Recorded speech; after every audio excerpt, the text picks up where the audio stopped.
میرے نبی پاک صلی اللہ تعالی علیہ وآلہ وسلم نے ارشاد فرمایا جب کسی سے کوئی بات پوچھی گئی اور وہ بات جانتا تھا، اسے علم تھا، وہ گواہی اس کے پاس موجود تھی، وہ شہادت اس کے پاس تھی، اس سے پوچھا گیا لیکن اس بندے نے چھپائی، یہ سنن ابو داؤد میں حدیث ہے، اللہ کے محبوب فرماتے ہیں قیامت کے دن اس بندے کے منہ میں اللہ آگ کی لگام ڈال دے گا۔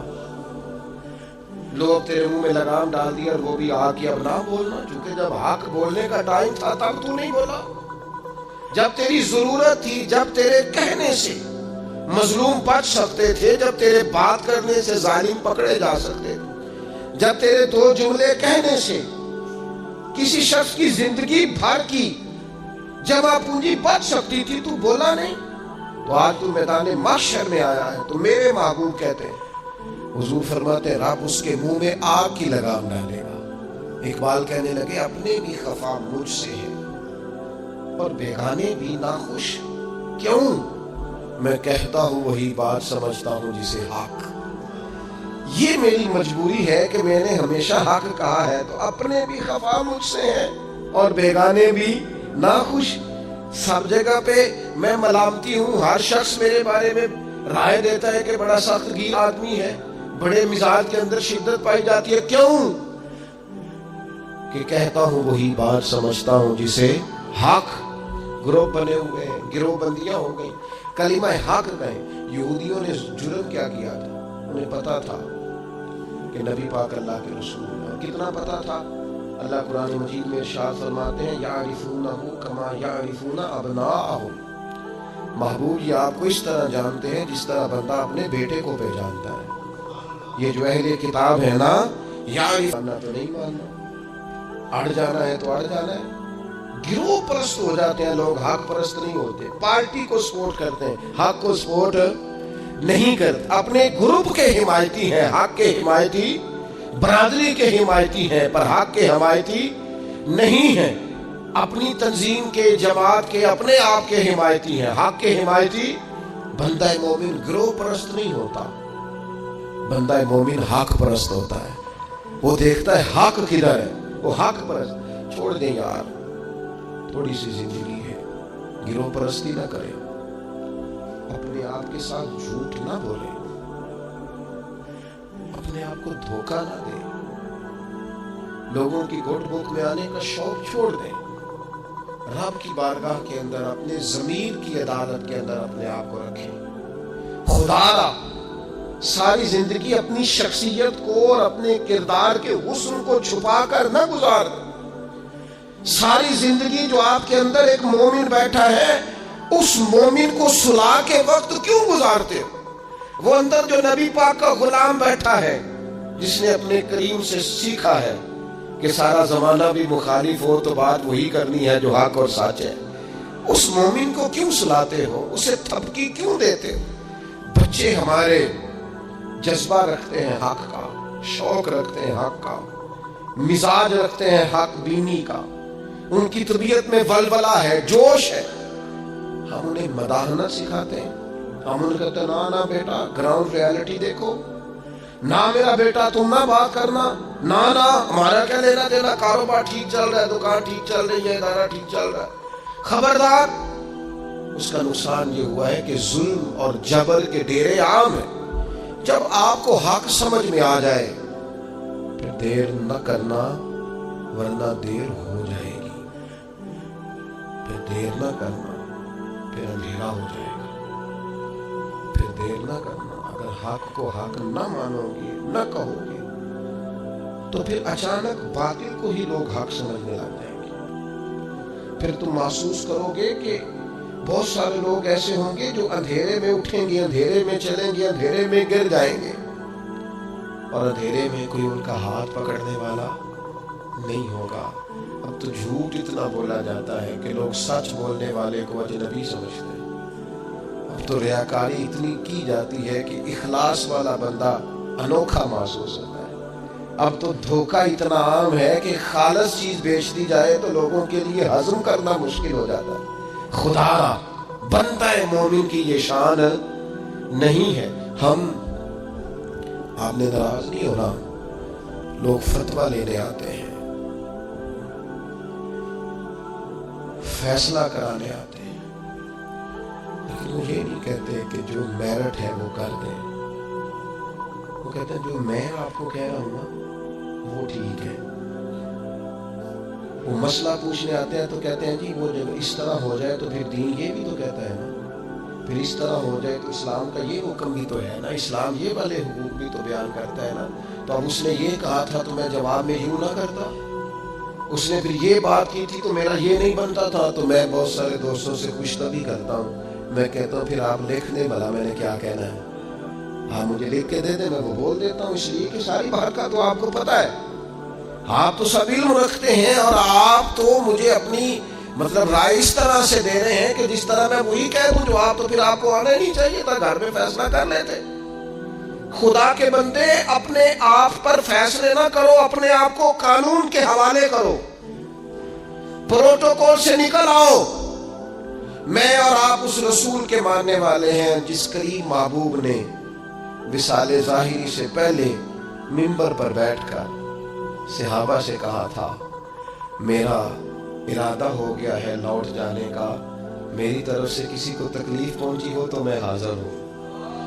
آنا ذرا ایک ایک کر کے ہم بھی 2 منٹ کے لیے بہو سے پوچھ نہ لیں، داماد سے پوچھ نہ لیں، جس بیوی نے ساری زندگی کوڑے کے نیچے وقت گزارا ہے اس سے پوچھ نہ لیں کہ تو میری طرف سے راضی ہے کہ ناراض ہے۔ پڑوسیوں سے 1-2 دفعہ بات کر نہ لیں۔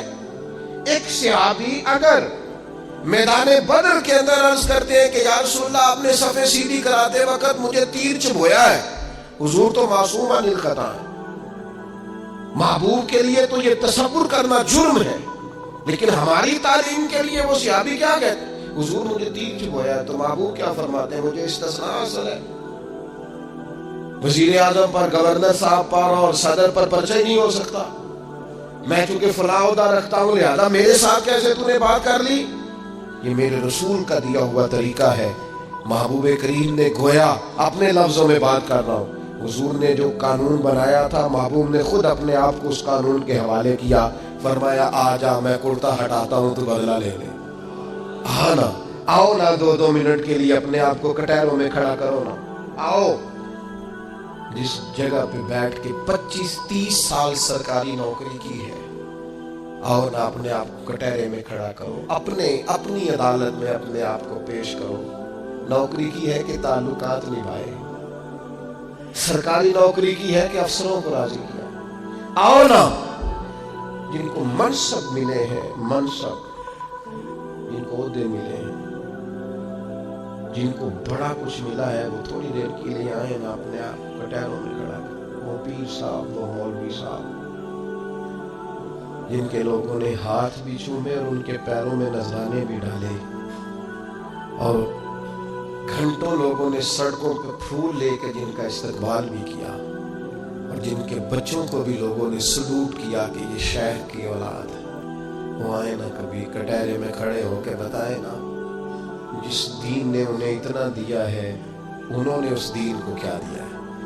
وہ اپنی عدالت میں خود پیش ہوں، وہ بتائیں کہ تم بتاؤ نا، تمہارے ارد گرد والے بہت سارے لوگ وہ بھی ہیں جو چھاپڑی لے کے سودا بیچنے جاتے ہیں، تمہارے ساتھ اٹھنے بیٹھنے والے وہ بھی ہیں جو 30-40 ہزار کی نوکری کرتے ہیں، خس خس جنہ قدر دا میرا تے صاحب نو وڈیائیاں، میں تے گلیاں دا روڑا کوڑا تے محل چڑھایا سائیاں، تو دے نہ جواب دے، لیکن حق بات کی ضرورت ہی نہیں، مزاج ہی نہیں، طے کر لیا ہے کہ حق نہیں کہنا، صرف گروپ بندی کرنی ہے، صرف مزاج یہ بنا لیا ہے کہ میں مسلمانوں میں کیسے آ گیا، یہ کب ہوتا ہے، یہ کیوں ہوتا ہے، کیا چیز وجہ بنتی ہے کہ جب انسان اس طرح کا رویہ اختیار کرتا ہے۔ تو قرآن مجید نے اسے بھی بیان کیا، فرمایا اَرَأَيْتَ مَنِ اتَّخَذَ إِلَٰهَهُ هَوَاهُ، کیا آپ نے اس شخص کو دیکھا ہے جس نے اپنے نفس کی خواہش کو ہی اپنا خدا بنا لیا۔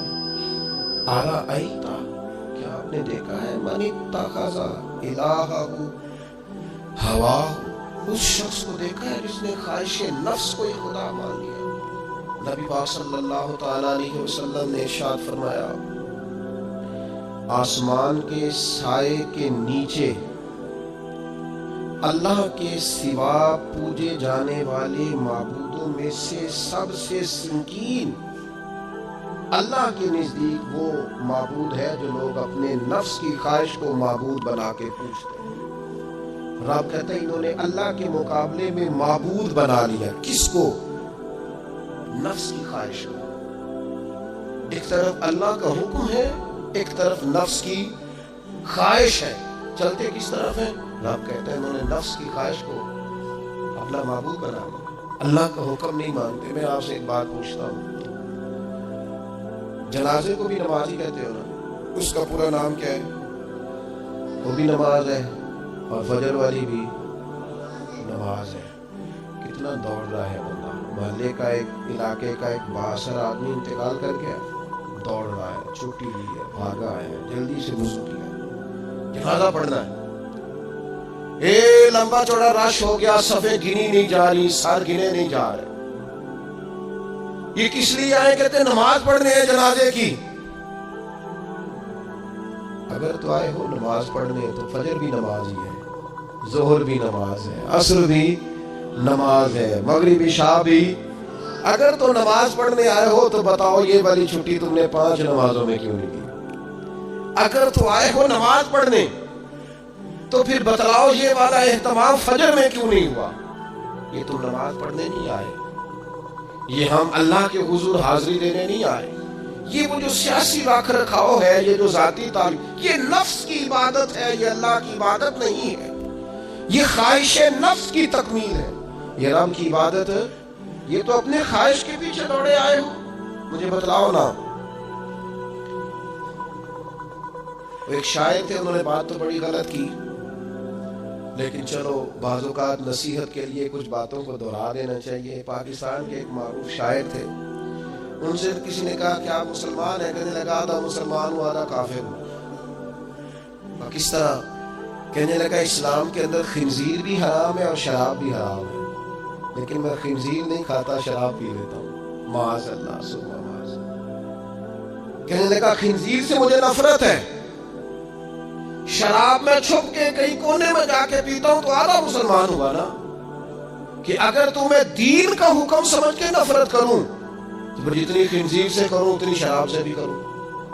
تو کسی نے اس پر تنقید کرنی چاہیے تو اس نے کہا ٹھہر جا ذرا سن، جس طرح شراب حرام ہے، جس طرح جوا حرام ہے، اس طرح خنزیر حرام ہے، ملاوٹ بھی تو اسی طرح ہی حرام ہے، حرام مال بھی تو اسی طرح ہی حرام ہے۔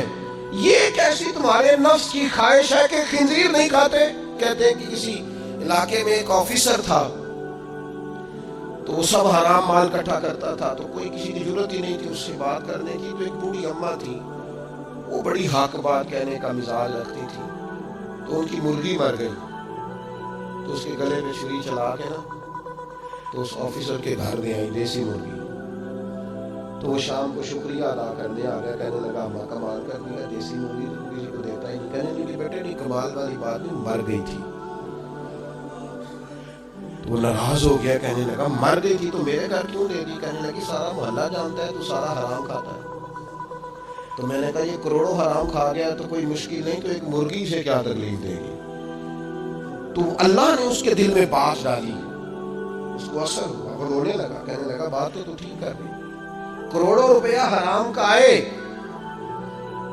تو وہ چونکہ نفس پسند کر رہا ہے تو وہ ٹھیک ہے، اور ایک مرغی صرف چھری نہیں چل سکی مر گئی تو اس سے الٹی آ رہی ہے، کہہ رہی ہے، کیا مطلب ہے اس کا؟ وہ ہمارے ایک دوست ہیں، وہ کہتے ہیں ہمارے زمانے میں لوگ اس طرح کے پرہیزگار ہیں کہ ایک شخص کو ایک نیا جوتا مل گیا کہیں گرا ہوا، اس نے اس کا مالک ڈھونڈنا شروع کیا، کسی کا نیا جوتا گر گیا سڑک پہ تو ڈھونڈتا رہا، ایک پیر تھا، ڈھونڈتا رہا، وہ کس کا ہے بھائی، کس کا ہے؟ تھوڑی دیر آگے جا کے اسے اس کا دوسرا پیر بھی مل گیا، پھر اس نے مالک ڈھونڈنا چھوڑ دیا۔ پہلے وہ نیک تھا کیونکہ ایک جوتا تھا نا، پہن نہیں سکتا تھا، جیسے اسے اتنی تکلیف کی بات ہے امت مسلمہ، نفس کی خواہش کو خدا بنا لیا، جو تیری طبیعت میں آئے ویسے ماں باپ کو تو وقت نہیں دے سکا، ویسے اگر تجھے کہا جائے کہ ماں باپ کی طرف سے کسی یتیم بچے کا خرچہ اٹھا لے وہ تو نہیں اٹھا سکتا، تیرے ماں باپ چلے گئے، ان کی وجہ سے تو کسی غریب بہن بھائی سے تعاون کر تاکہ ماں باپ خوش ہو، یہ سارے ثواب وہ تو نہیں کر سکتا۔ دے کے چیلم پہ 50 بکے، کیونکہ پتا چلے نا برادری کو کہ جناب نے چیلم کیا۔ یہ نفس کی خواہش کو خدا بنا۔ سیاسی افطاریاں ہو رہی ہیں، کسی کی نیت پر شک نہیں، اچھی نیت سے لوگ افطاری کراتے ہوں گے، لیکن وہ گھروں کا بھی تو ہمیں پتا ہے نا کہ جہاں لوگ آٹا بھی اس لیے تھوڑا پکاتے ہیں کہ کل بھی اس کی ضرورت ہے۔ وہ محلے کے گھر نظر نہیں آتے؟ افطاری کے لیے ایک سجن بلایا جو پہلے کروڑ پتی، اور بلایا کہاں سے؟ لاہور سے، اسلام آباد سے، فیصل آباد، تو جو تو ارد گرد تھے۔ نفس کی خواہش کو خدا بنا لیا۔ بندہ مومن کی یہ شان نہیں ہے۔ جب ہم اللہ تعالیٰ کی عبادت کریں گے، آپ کو پتہ ہے انبیاء کرام علیہ السلام کو لوگوں نے کیوں شہید کر دیا؟ انبیاء کرام کی لوگوں نے کیوں نافرمانی کی؟ اللہ کے رسول تو معصوم ہیں، کسی شخص سے کوئی مطالبہ نہیں کرتے تھے۔ نبی تو خالصتاً داعی بن کر اور طرف لے کر اللہ کے بندوں کو رب کی طرف بلاتا ہے۔ کیوں نہیں مانی لوگوں نے بات انبیاء کی؟ حضرت لوط علیہ السلام کی بات اس لیے نہیں مانی کہ وہ ہم جنس پرستی سے، لواطت سے روکتے تھے۔ کیوں لوگوں نے نافرمانی کی حضرت ابراہیم علیہ السلام کی کہ وہ کفر اور شرک سے روکتے تھے؟ کیوں لوگوں نے نافرمانی کی معاذ اللہ نبی پاک علیہ السلام کی کہ حضور فرماتے تھے کوئی بڑا چھوٹا نہیں؟ کیوں سردار بنے ہوئے ہو تم؟ کیوں غریبوں کا خون چوستے ہو؟ کیوں برادریزم کے نام پر تکبر کرتے ہو؟ لوگ نافرمان ہو گئے۔ ہم کیا کرتے ہیں؟ جیسے ہی ہمارے نفس کی خواہش کو چوٹ لگتی ہے، ہم فوری طور پر مخالف ہو جاتے ہیں۔ میں نے تو کیونکہ چھوٹا سا میرا تجربہ ہے، بہت ساری باتیں تو میں کرنا بھی نہیں چاہتا، میں نے تو دیکھا ہے مرید، شاگرد، عقیدت مند، پیار کرنے والا، اس نے بھی ایک دائرہ بنایا ہوا ہے۔ وہ کہتا ہے کہ مجھے حکم تو دیا جائے، کسی چیز سے روکا نہ جائے۔ اگر کسی جگہ سے آپ نے کسی کو مرشد ہی مان لیا ہے تو پھر تو وہ آپ کو ایسا حکم بھی دے جو بالکل طبیعت کے خلاف ہے تو آپ یہ سمجھیں دوائی کڑوی ہے، اس میں شفا جلدی ہوگی، لیکن اس بات کے لیے تیار نہیں ہے۔ وہ ایک مزاج ہے، ایک مرضی کی طبیعت ہے، اس کے مطابق آپ دیکھیے نا، قرآن مجید ارشاد فرماتا ہے کہ یہ جو تھے نا قریش مکہ، یہ حاجیوں کو پانی پلاتے تھے، کعبے کے متولی تھے، ساری باتیں مانتے تھے، لیکن کلمہ پڑھنے کو تیار نہیں تھے۔ اللہ کریم نے قرآن مجید میں فرمایا تم نے حاجیوں کو پانی پلانا اور کعبے کی خدمت کرنا اس کے برابر سمجھ لیا ہے کہ یہ کہا جائے کہ میں اللہ اور آخرت پر ایمان لایا، اور تمہیں یہ پانی پلانا بھی تب بھی نفع دے گا جب اللہ اور اس کے رسول کو مانو گے۔ لیکن وہ اپنی مرضی کا مزاج ہے نا جی، اپنی مرضی کی طبیعت ہے۔ اپنی زندگی کے اندر کچھ چیزوں پر توجہ کریں۔ نبی پاک علیہ السلام نے فرمایا جنت اللہ تعالیٰ نے مشکلات سے ڈھانپ دی ہے، دوزخ کو اللہ نے خواہشات سے ڈھانپا۔ اپنی زندگی میں اپنی خواہشات پر توجہ دیں۔ حضور علیہ السلام نے پناہ مانگی ہے، اے اللہ میں نہ ختم ہونے والی خواہش سے تیری پناہ مانگتا ہوں۔ اپنی خواہشات پر، یہ جو ہم پیری مریدی کرتے ہیں نا، یہ جو بیعت کا سلسلہ ہوتا ہے، اس میں سب سے پہلا طریقت کا حکم یہ ہے کہ مرشد آپ کو وہ حکم دے گا جو آپ کی مرضی کے خلاف ہے، اور اگر آپ اسے صحیح کر کے قبول کریں گے نا، دیکھیں بندہ اللہ کا بندہ کب بنتا ہے؟ اللہ کا بندہ تب بنتا ہے جتنا مزہ اسے نیند میں آتا ہے نا، اگر اتنا ہی مزہ اسے فجر کے وقت نیند چھوڑنے کا ہے نا، پھر وہ رب کا بندہ ہے۔ اتنے مزے سے ہی وہ اٹھے، جتنا مزہ اسے روٹی کھانے کا آتا ہے نا، اتنا ہی مزہ اسے رمضان میں روزہ رکھنے کا ہے، پھر وہ اللہ کا حقیقی فرمانبردار۔ جتنا لطف اس شخص کو اللہ تبارک و تعالیٰ کی دی ہوئی نعمتوں کو استعمال کرنے کا آتا ہے نا، اتنا ہی مزہ اسے اگر اللہ کی بارگاہ میں مجاہدے کا ہے، پھر وہ رب کا بندہ ہے۔ تو اپنی مزاج کے اندر حق کہنے کا حوصلہ پیدا کریں۔ آپ کے دائیں بائیں جو لوگ غلطیاں کریں انہیں محبت سے سمجھانے کی کوشش کریں، اور کچھ تھوڑا سا نا نفس کی مخالفت کا بھی، جو آپ کی طبیعت میں چاہے وہ ہو جائے تو مزہ کیا رہا۔ ایک بات آپ نے آج کے جمعے سے بطور سبق لے کے جانی ہے، نفس کی تھوڑی مخالفت کریں۔ چھوڑ دیں اندر باہر لڑنا، اپنے آپ سے لڑنا شروع کریں، اپنے آپ سے تھوڑا سا جہاد شروع کریں۔ ہمارا سب سے زیادہ مسئلہ اپنے ساتھ ہے، ہمیں کسی نے پریشان نہیں کیا، صرف ہماری اپنی خواہشات نے پریشان کیا۔ آپ خواہشات سے تھوڑا سا لڑیں، ایک ایک دو دو کر کے خواہشات کو چھوڑیں، آپ خود محسوس کریں کہ زندگی حسین ہو گئی ہے۔ میرے ایک سنگی ہیں، اختلاف ہو گیا ان کا گھر کے اندر، تو میں نے بلایا، میں نے کہا کیا ہوا ہے؟ تو انہیں پہلے سٹے آکھیا، انہوں نے کہا حضور ساری غلطی میری ہے، بڑی کوشش کرنا پر میرا اپنے آپ تے کنٹرول ہے۔ میرا دل خوش ہو گیا، ورنہ آج کل ساری غلطی میری ہے، یہ تے سوال ہی نہیں نہ پیدا ہوتا، میں تے غلطی کرا، یہ کتنے لکھا ہے؟ میں ہی تے نہیں کرتا، باقی ساری دنیا کر دی۔ یہ چھوڑ دیں، یہ بہت بڑی بات ہے کہ انسان تھوڑا سا دو قدم پیچھے ہٹ کے کہ نہیں، غلطی تو ساری ڈھونڈتا پھرتا ہوں، اے اقبال میں اپنے آپ کو ڈھونڈتا پھرتا ہوں، اے اقبال اپنے ڈھونڈتا پھرتا ہوں، اے اقبال اپنے آپ کو، آپ ہی گویا مسافر، آپ ہی منزل ہوں میں، وما علینا الا